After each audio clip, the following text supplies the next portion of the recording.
I was in a video last week that went viral, and I've still had no mainstream media attention about this being the main issue. What is the Federal Reserve? People are starting to learn, and the more they learn, the more they don't like it. Well, you know, the Fed, we need to end the Fed, the Federal Reserve. Ron Paul has often called for, getting rid of the Fed. And after years of keeping Dr. Ron Paul from a leadership position, Republicans have finally named him the chairman of the House panel that oversees the Fed. Interestingly enough, Dr. Paul has been calling for an audit of the Fed probably before I was even born.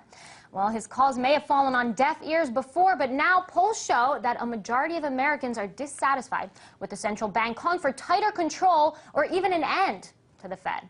We have to wise up and look at where the bubbles come from. It's from the Federal Reserve, and we should start by auditing the Fed, and then we should end the Fed. Thank you, Congressman. Altogether, but he also, talked about the Main Street and Wall Street. And we sort of got a little bit of a taste of it when the Fed revealed trillions of dollars in overnight loans to, large conglomerates that are posting record earnings.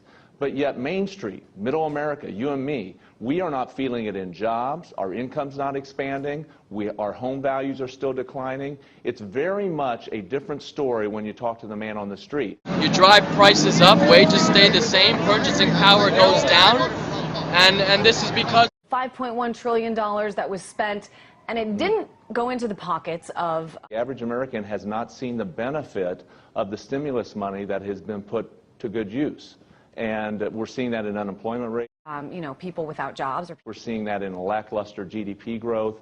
Or people losing their homes. It went into foreign banks, companies like Caterpillar, GE, and Verizon. What else is there, do you think?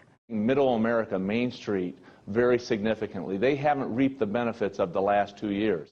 The $5.1 trillion didn't go to the consumers. And this is because we have an elastic monetary policy that we can just print money. It went to buying bad assets.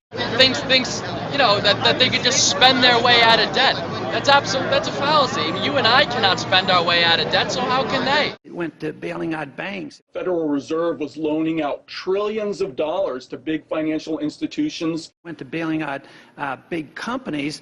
To their friends, even overseas, to foreign companies, to foreign banks. And lo and behold, the consumer didn't end up getting this. They lost. At the very least, we're going to see, much more quickly rising prices. Already prices are going up. Yes, they lost their job, and they lost their houses and mortgages, and they're still in trouble. Tremendous trouble. In order to bail out the banks, in order to help the investment banks and the export industries at the expense of the rest of us, they want a weaker dollar to help certain special interests. You're mistaken in saying that the Federal Reserve has spent any money. You say $5 trillion. We have lent money. We have purchased securities. That's not buying. That's not dissipating. The money. We've gotten all the money. We're paying our bills by printing more money, and the whole world is doing that, Christine, not just the U.S. The fact that the EU is bailing out these countries, they're bailing them out with money that they don't have. Why would average Americans have confidence in their government and the money that they're giving to their government if the Federal Reserve is giving secret loans that it's not disclosing to anybody? We have a Federal Reserve and a Federal Reserve chairman that recklessly prints money. Do you think gold is money? No. The Federal Reserve and central bankers will be the last to admit that gold is money. They are vested at the fiat currency level, paper money, and the good faith and credit of dollars. When you print money, you inflate the economy, you drive prices up. So the truth is that the Federal Reserve has been an absolute disaster. Wages stay the same. And you think of it as a perpetual debt machine. Purchasing power goes down. It's designed to keep the U.S. government enslaved in debt perpetually.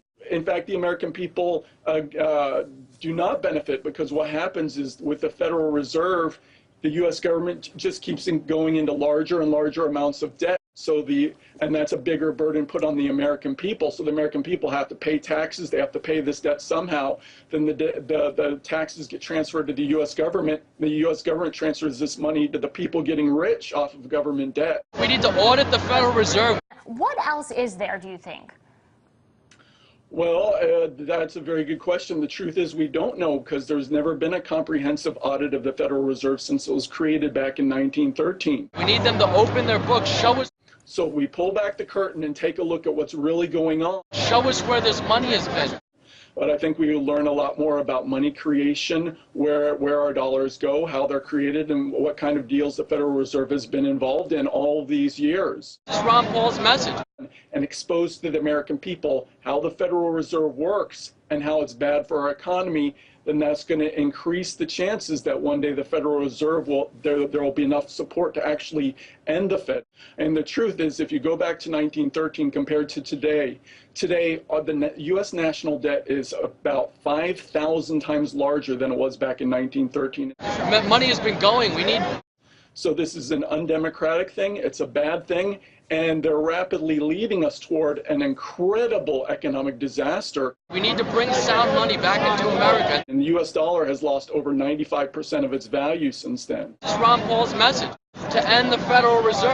Before, he was sort of a lone voice when it came to this, off more as a joke than anything. But now polls show that a majority of Americans want answers from the Fed. They want transparency. We need transparency. And whether you agree with his positions or not, do some research. Ron Paul's been ideologically consistent for 30 years.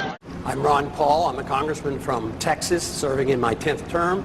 I am the champion of the Constitution. Michael Snyder of the Economic Collapse blog says that those chances are greater now more than ever. Will Ron Paul end the Fed? Which is Ron Paul's ultimate goal. Things are different now, huh?